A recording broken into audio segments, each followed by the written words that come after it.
que tirava o valor de todo o nosso trabalho. Então, meio na marra, meio por contingência, a gente é empurrado para o gueto da contracultura. Sobretudo a partir de 1964, até então ainda a gente atuava em consonância com um governo legitimamente constituído e tudo mais, mas a partir da chamada Revolução, ou golpe de Estado de 64, ou seja, todas as cabeças pensantes, sobretudo o núcleo estudantil, naquela época a participação na vida cultural dos estudantes era muito forte. A União Nacional dos Estudantes realmente congregava. Você vê, esse teatro que aqui embaixo se chama Paulo Pontes. Paulo Pontes era nosso companheiro ali do CPC, da Uni, como Oduvaldo Viana Filho, quase todo mundo, né? Carlos Lira, Nara Leão, estava todo mundo ali.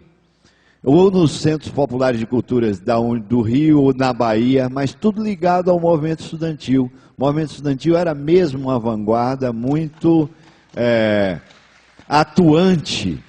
Parece que depois da chamada Revolução, um famoso tal acordo MEC-USAID, que fragmenta a vivência estudantil, fazendo que as turmas não possam continuar juntas, cada um faz uma matéria aqui, outra ali, com uma intenção mesmo de fragmentar o movimento estudantil.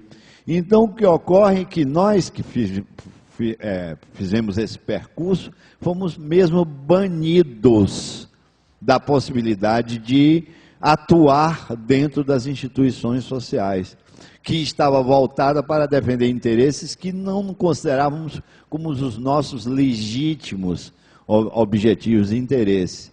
Então a coisa começa mais ou menos por aí, até que a gente percebe no desenvolvimento desse processo que a coisa não se dava só em escala nacional. O processo era um processo realmente planetário e que não bastava, entendeu, se colocar como uma oposição a uma situação local, mas que era realmente fundamental desenvolver uma postura de resistência. Nós sabemos, por exemplo, que a Revolução Industrial, com a sua extrema potência técnica, tentou abolir qualquer forma de atuação cultural que não fosse conveniente aos seus interesses. Daí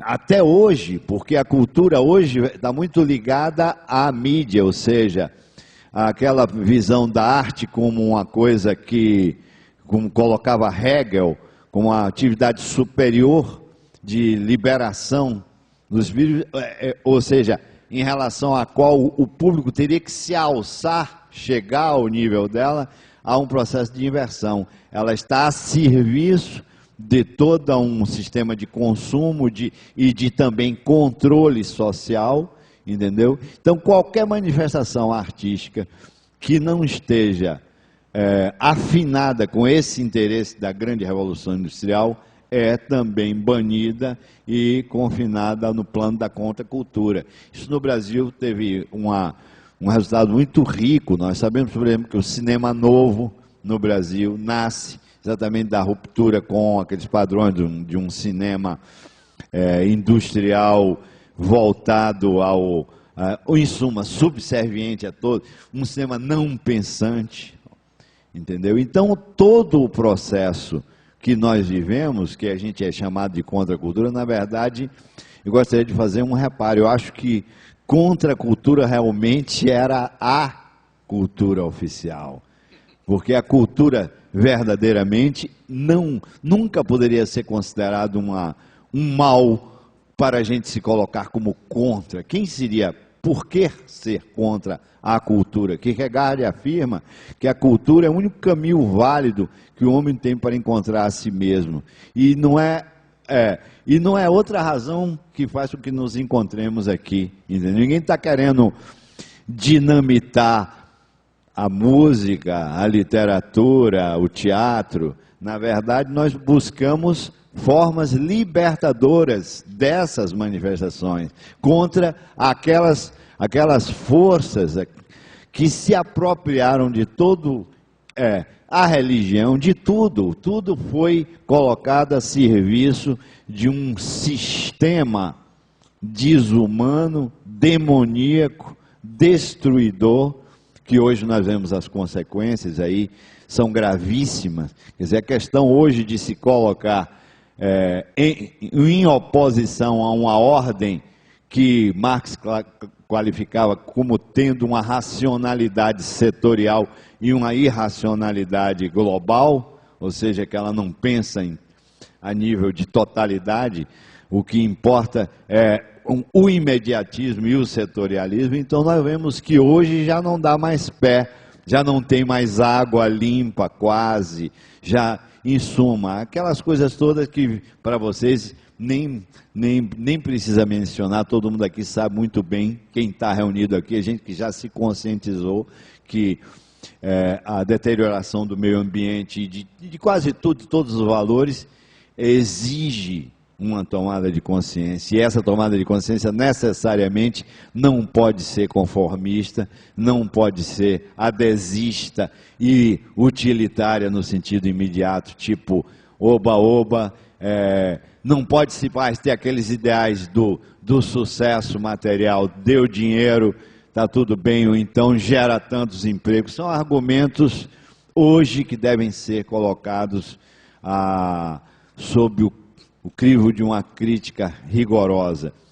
Então, ainda dentro desse tema de sermos aceitos, eu não diria que nós o sejamos. Eu falando da minha experiência pessoal, eu poderia dizer que vou fazer agora 64 anos, tendo passado a vida inteira debruçado em livros, em exposições de arte, em concertos musicais, desejando profundamente servir ao meu país em forma de artista, de intelectual. Vejo, por exemplo, eu sou professor numa universidade, mas através de mandato judicial, que ainda está sendo julgado no Supremo Tribunal, e que eu posso, de um momento para outro, simplesmente não poder lecionar mais. Dentro da própria universidade, somos alvos de altos preconceitos.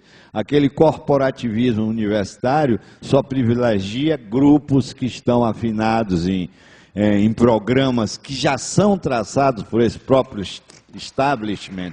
Quem propõe qualquer linha que não adira a esse esquema, coloca. Então nós somos mesmo ridicularizados, proibidos de ter uma atuação mais efetiva. Agora, é claro, isso não de uma maneira linear. Nós estamos vendo grandes transformações no país também, algumas muito positivas.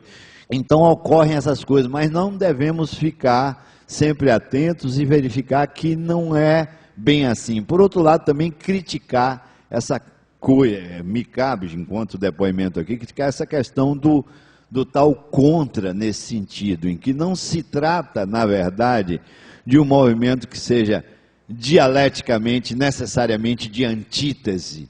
Na medida que nós propomos soluções, caminhos, alternativas concretas, viáveis, racionais, inteligentes, profundas, para o problema da vida humana na Terra, não podemos ser considerados como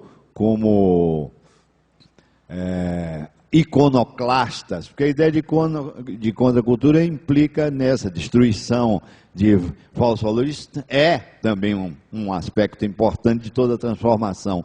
Mas nós temos visto que, historicamente, tem havido uma série de alternâncias, mas de valor, ou seja, na medida em que aquele que está na oposição está nessa posição apenas porque também quer chegar lá.